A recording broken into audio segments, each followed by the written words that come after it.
శివాయ గురవే నమః. కవిహృదయం తెలియాలి. ఉత్తమాశ్రమంలో గురువు గారు కవిత్వంలో ఎక్కువ సూరణ, తిక్కన, శ్రీనాథుడు ఎక్కువ కవిస్తాడు. కానీ అందరిలో కూడా శ్రీనాథు ఏ కవి ప్రతి కవి సదస్సులో ఉత్తమాశ్రమం నందు కవి సదస్సులో ఒక కవులు ఎలా కనిపించారు, ఎవరు ఆయన ఆశీర్వదించారు అని చెప్తూ సూర్యన ఏం మాట్లాడాడు చెప్పు. సూర్యుడు అంటే చాలా ఇష్టం అండి. కళాపూర్ణోదయం అంటే ఫస్ట్ మొట్టమొదట నా చిన్న వయసులో ఆయన గుంటూరు కాలేజీలో కళాశాలలో పనిచేస్తున్నప్పుడు నేను మా తమ్ముడు ఆ కాలేజీలో మమ్మల్ని బలమే కూర్చోబెట్టి కళాపూర్ణం చెప్పి ఆ రంభ మాయా నరకూపురుడు ఏంటో అది విచిత్రంగా ఉండేది. వినాలి చూడాలనిపించేది. ఆ దూర యంత్రాల ద్వారా ఎలా చూస్తున్నాము, ఇప్పుడు దూర ఫోన్ ఎలా మాట్లాడుతున్నామో, అలాగా ఎదుగుకుండా బొమ్మ ఎలా చూస్తున్నామో అలా ఆకాశం ఆ దేవ గంధర్వులేక పిశాచో శుద్ధో భూతో నీ దేవయో నయ అసురాదేచేయా అక్కడ యక్షో విద్యాధరో అప్సరో యక్షరక్షో గంధర్వ కిన్నరా పిశాచో సిద్ధో భూతో నీ దేవయో నయ అని దేవయ గురించి వీరుల గురించి అమరుల్లో చెప్తారు. ఆ దేవయనులు అందరూ కూడా ఆకాశంలో మాట్లాడుకోవడం. అందులో ప్రథమంగా నరకూపురుడు, నిజం రంభ, మాయవాడు నిజం వాడు, ఈ రెండు మాట్లాడతాను మణికంఠుడు. ఆ దేవతల మాటలు చక్కగా అందరూ కలిసి వాళ్ళ మాటలన్నీ కూడా మాకు చాలా వింతగా ఆశ్చర్యంగా ఉంది. ఆ చిన్న వయసులో నా మనసు ఎంత కిక్కించింది. ఇప్పుడు ఈ కవిత్వం చదువుతుంటే నాకు చాలా ఆశ్చర్యం వేస్తుంది. తిక్కని అందరి కవులు సామాన్యం, కానీ సూరణ అంటే ఎంత అభినవ సూరణ పేరు. అందుకని గురువు వచ్చింది అభినవ పెద్దని అభినవ శ్రీహారం గురువులు వచ్చారు గురువు గారికి. ఇప్పుడు ఈ పుస్తకాలు చదువుతుంటే ఆ సమంజసమే అనిపిస్తుంది. ఉపాసన ద్వారా కానీ కవిత్వం ఎవరికి అర్థం కాదు. అది మాత్రం సత్యం. అలా అంటే ఈ గురువుగారు అలా చదివే పుస్తకాలు గ్రంథాలు లభిస్తాయి. అయితే ఒక్క చెప్తున్నాను.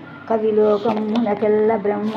ఇక్కడ కవి హృదయం తెలియాలని, కవి హృదయం బాగా తెలియాలని దక్షిణామూర్తి శయనిస్తూ గురవే సర్వలోకానాం భిషజే భవరోగిణ నిధయే సర్వ విద్యానాం దక్షిణామూర్తయే నమః.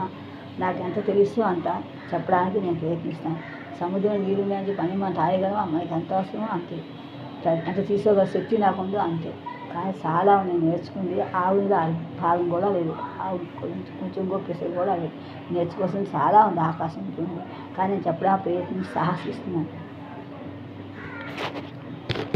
చెప్తున్నాను. కవి సదస్సును చెప్పుకుని కవిలోకమునకెల్ల బ్రహ్మ ఒకడే కనిపించు దిక్కన్న, ఈ కవిలోకమ్మున సర్వభౌముడొకడే కన్పట్టు శ్రీనాథుడు, ఈ కవిలోకమ్మున సూర్యుడొక్కరుండే ప్రఖ్యాతుండు సూరన్య.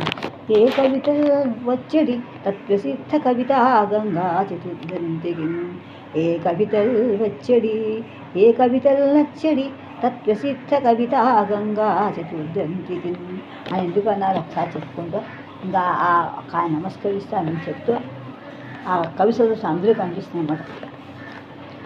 ఉత్తమను చేత గుణోదాత్తము రచింపు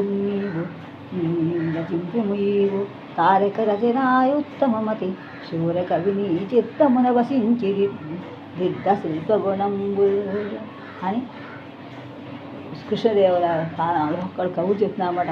సహజంతో విరూపాక్షుడు చెప్పినట్టు సహజ సత్ప్రతిభా విశేషం కలమి తడవి విలువని ఏ ప్రబంధయం లేదు.